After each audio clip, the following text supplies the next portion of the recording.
Thank you, Chloe. Mr. Lim Boon Heng, Chairman, Temasek Holdings, distinguished guests, ladies and gentlemen, good afternoon. It gives me immense pleasure and great joy in welcoming all of you to the inaugural GenZero Climate Summit. In addition to that milestone of this being our inaugural event, we're also celebrating another milestone, which is the first anniversary of the creation of GenZero. And we're delighted that we have guests from across the world taking the trouble to be here with us today to celebrate these two milestone moments.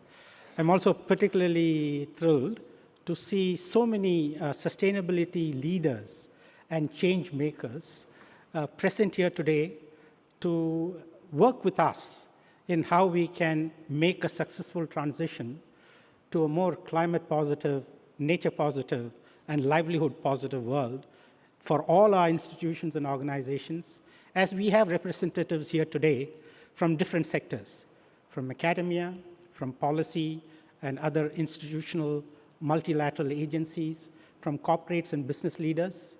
And it is through pre-competitive coalitions of the type that we want to forge here at the broader Eco-Prosperity event, as well as GenZero's Climate Summit, that will provide the template on how this transition can happen. All of us gathered here today share a collective sense of the major existential challenges that confront us this century. The climate emergency, as all of us know, and we know that last year, GHG emissions concentration in the atmosphere had grown to 418 parts per million against the planetary boundary of 450. So we are fast approaching that tipping point.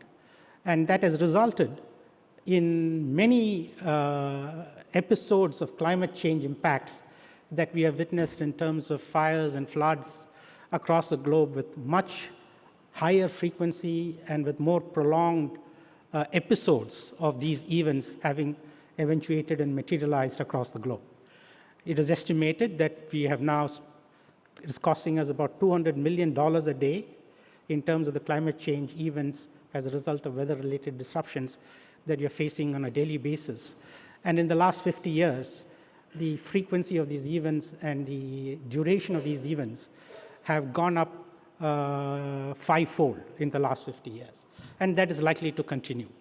As far as nature and biodiversity is concerned, we are now reportedly losing more than 1,000 species for every million species that we own each year, against the planetary boundary of not affording to allow ourselves to lose more than 10 species for every million species that we own each year. And that has a major impact on the water cycle, on agricultural productivity, and many other impacts that we face. And in the last existential challenge, which is growing inequality and the issue of having more positive livelihoods in the societies and communities where we participate, is also a big issue. The good news, however, is that we have more demand-side visibility on the need to becoming more sustainable. So we saw in the video, 140 countries have committed to net zero targets by 2050. We have 111 countries that are committed to reducing methane emissions by 30% from the 2020 base by 2030. We have more than 2,000 companies at the end of 2022 committing to a net zero future and adopting the 1.5 degrees SBTi pathway. And that was only 780 companies just 2 years ago. So there is significant change in the heightened sensibility of corporations, sectors, as well as governments to make this transition to a more sustainable world. And it is also, therefore, interesting to see that despite all the major macroeconomic and geopolitical turmoil that the world witnessed last year, with the war and the consequences of the war, and with high inflation and high interest rates went up 21-fold in the last 12 months, which is historic. Supply chain disruptions, labor shortages. Despite all of that, we have seen more money come into, I'm talking of private sector money, more private sector investments coming into climate solutions and climate change solutions. And that is very heartening. We had investments in climate change between 2019, just before COVID started, and 2022 grow threefold from $90 billion to $270 billion, 40% CAGR over that 4-year period. And we had the amount of money that was deployed, this was money that was raised, the amount of money that was deployed also went up 2.5-fold between those 2 points, 2019 versus 2022, from something like $75 billion to $196 billion. And this is in contrast to private equity investments across all sectors, declining 24% last year. So despite all of these major headwinds, we have seen investments being prioritized to this, which is very heartening to see in terms of what this holds for us in the future. 2023 is going to be tough again, with all of these headwinds in terms of high interest rates, high inflation, slowing global GDPs, geopolitical tension, and deglobalization trends happening. But already we can see in the first 5 months that money is coming into private sector investments, coming into climate change solutions, is actually trending better than the first 5 months of last year, which is again a good portent for the future. We are also having a shared collective sense that in order to make the true transition to sustainability, it is really very important for us to focus on the how.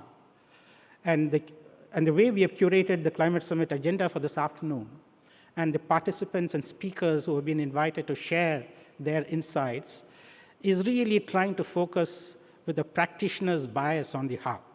Everybody for much time now knows why we need to make the transition, what we need to transition to, but the difficult part of how we are going to transition. So for corporates, it is about having a granular climate playbook in order for them to fulfill their commitments to becoming net zero by 2050 and halving their carbon emissions by 2030.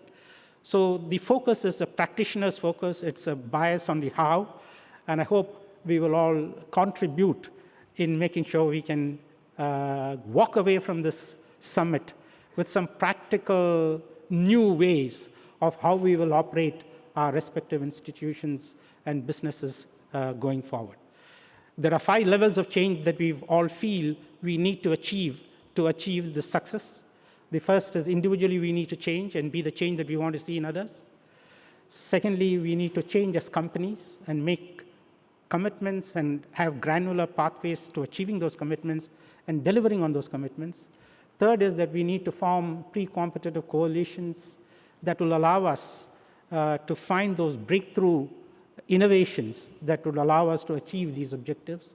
Fourth, we need regulatory and policy framework. And in that regard, the 2 things that the US has done in terms of the Inflation Reduction Act, with $370 billion being committed to the sustainability transition, and the EU's new Green Deal, which both from the government as well as from the private sector funding they hope to attract, will be about $1 trillion being made available for this transition, are 2 major, I think, policy moments which many other countries that could afford to have clear commitments to achieving their net zero journeys will catalyze this whole movement to making, achieving a climate positive,